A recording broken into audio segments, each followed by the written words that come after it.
Hi everyone, আমি রিঙ্কি আর তোমরা দেখছো কিন্তু শ্রী আগমনী ডেলি ব্লগ।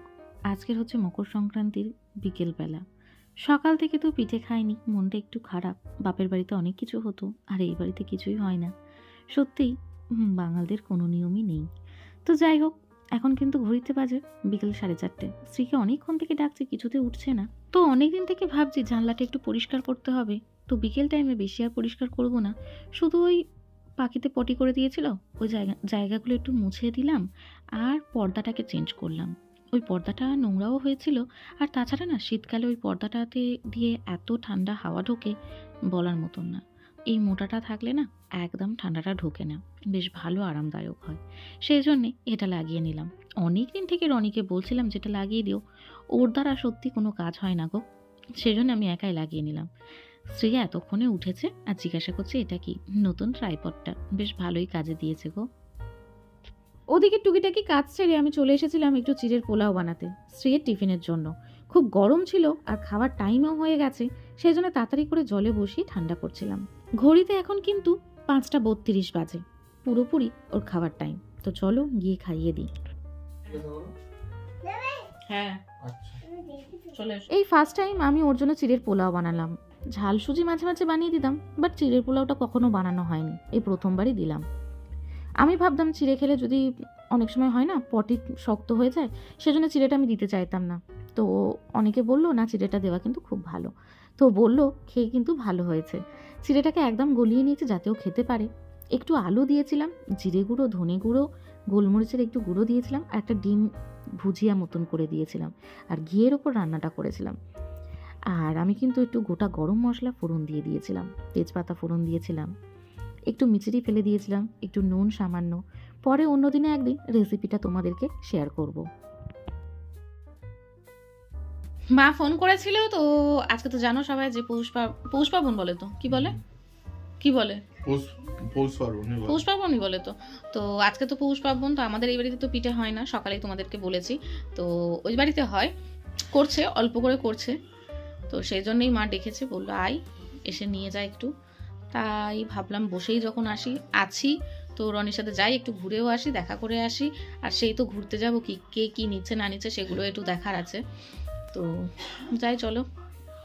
শ্রী থাকবে মার কাছে, ওই যে ফোনটা দিয়ে দিয়েছি, ফোন নিয়ে আছে এখন।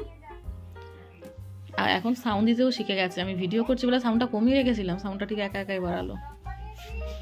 তো চলো যাওয়া যাক, গিয়ে আবার কথা হচ্ছে। টাটা। বাইরে বেরিয়ে মনে হলো নাকটাও ঢাকা দিয়ে নিই, নাহলে গাড়ি চললে আর দেখতে হবে না, ঠান্ডা হাওয়াটা পুরো নাক দিয়ে মুখ দিয়ে ঢুকবে।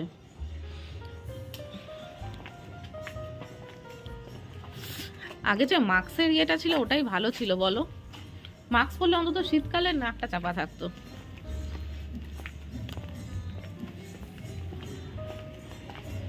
চলো গিয়ে কথা বলছি, পকেটে হাত না ঢোকালে ঠান্ডায় হাঁটতে পারবো না, জমে যাবো।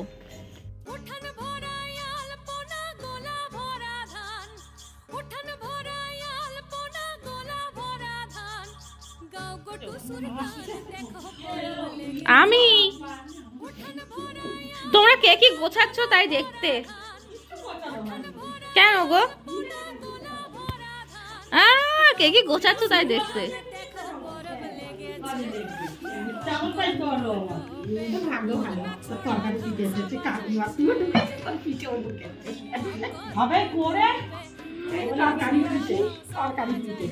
তরকারি দুধ পুলি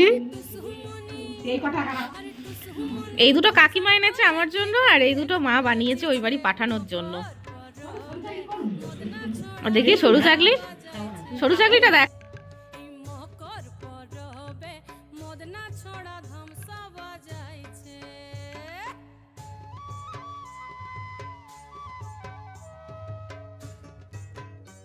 এটা ছিল ভেতরে ফুলকপি আলু তরকারির পুর দেওয়া, বেশ দারুণ লাগে কিন্তু এই পিঠেটা খেতে। এটা কিন্তু আমার একটা ফেভারিট পিঠে। তোমরা কি এই পিঠে খেতে ভালোবাসো? অবশ্যই কিন্তু কমেন্টে জানিও।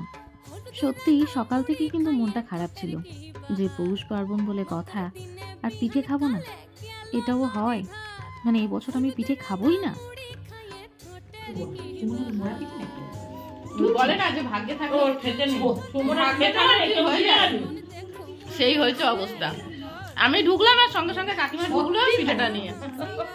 ভালো হয়েছে পিঠেটা। ওই কথায় আছে না, কপালের নাম গোপাল, সেই হয়েছে আমার অবস্থা। পিঠে তো পেয়েছি, শুধু পিঠে না, আমার ফেভারিট পিঠে পেয়েছি। একটু অপেক্ষা করলে সত্যিই ভালো কিছু ফল দেয়, রনি আমাকে সেটা বারবারই বলে। তো প্রমাণও সেটাই হয়ে যায় কিন্তু বারে বারে। যেমন দুধ পুলি আর তার সাথে হচ্ছে এই তরকারি পিঠে, এই দুটোই কিন্তু আমার ফেভারিট ছিল। তো কাকিমা দেখলাম দুটোই করে নিয়ে চলে এসেছে।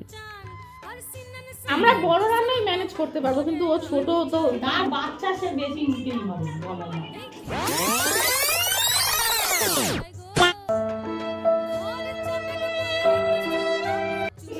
দুধ পুলি থেকে ইয়ে দিয়েছো ওই কেশর কেশর? না, আমি আমুল দুধ দিই। আমুল হ্যাঁ, ওই জন্য হেভি লাগবে। আমি সব জিনিস আমাদের খাবো বলে তো। ওই পায়েস বল, সিমুই বল। মা একটু খেয়ে দেখো না, তোমরাও খাবে না কেউ?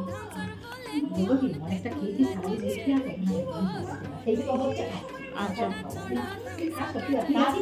তা তো অন্য বছর একটু কফি রানি, এ বছর আর আনবি ডালে কফি এনে না।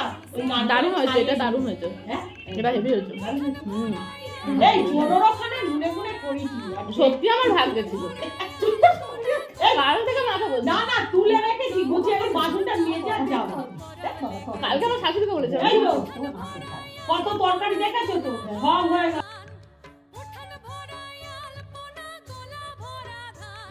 প্রথমে ঢুকেই আমি কিন্তু ওখানে বসে ইচ্ছে মতন মন পুষিয়ে পেট পুজো করে নিয়েছি, মানে পিঠে খেয়ে নিয়েছি বেশ মনের মতন করে, যতগুলো পেরেছি ঠুসে ঠুসে খেয়ে নিয়েছি। তো এবারে চলো, মা যে আলপনা দিয়েছে আর ঠাকুর ঘরে পুজো করেছে সেটা একবার দেখে আসি। বিয়ের আগে মানে আইবুড়ো বেলায় কিন্তু এগুলো আমিই করতাম, এখন একটু মিস করি, কি আর করবো বলো, ওই ভালো লাগাটা রয়ে গেছে। তো যখন সুযোগ পাই তখন আমিও ওই বাড়িতে আলপনা দিই, এখন তো আর দেওয়াই হয় না স্ত্রীর জন্য। তো দুদিকে আলপনা দিয়ে দেখতেই পাচ্ছ, একদিকে চাল আর একদিকে ধান রেখেছে, মাদের কিছু নিয়ম আছে সেই হিসাবে, তো অতটা আমার মনে নেই। আর এই যে আমার গোপু সোনা, কি সুন্দর লাগছে না টুপিটা সোয়েটারটা পরে। টুপি আর সোয়েটারগুলো কিন্তু পুচকির মা মানে জেঠিমা আর আমার মা দুজনে মিলেই করেছে। ও, দেশ থেকে বড় মাও নাকি করে পাঠিয়েছিল। আচ্ছা, এটা হলো আমার মহাদেব, আর ওদিকে কিন্তু বসে আছেন গুরুদেব, আর এটা তো গোপু সোনার শোয়ার বিছানা। তো আমাদের ঠাকুর ঘর অনেকেই তোমরা দেখেছো যারা আমার ভিডিও দেখো, তো আর একবার দেখিয়ে দিলাম। চলো এবার নিচে যাওয়া যাক, দেরি করবো না, বেরিয়ে পড়বো। স্ত্রীকে গিয়ে খাওয়াবো, মা রুটি করে দিয়েছে মেয়ের জন্য, গিয়ে আর রুটি করতে হবে না, আর আমাকে দুটো পরোটা দিয়ে দিয়েছে, তো আমারও হয়ে যাবে।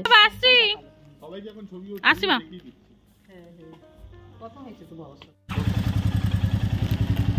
ওই বাড়ি থেকে এসে গেছে অনেকক্ষণই, ভিডিও আর অন করা হয়নি। এসে তাড়াতাড়ি করে পিঠেগুলোকে নিয়ে এসেছিলাম, মা বলেছিল যে ওগুলো যেন একদম মানে নিয়ে যেন উপরে না উঠি, নিচে মা দেশলাই আর কাগজ দিয়ে দিয়েছিল, সেটাকে আগুনে মানে একটু শিখে নিয়ে তারপরে ঢুকেছি।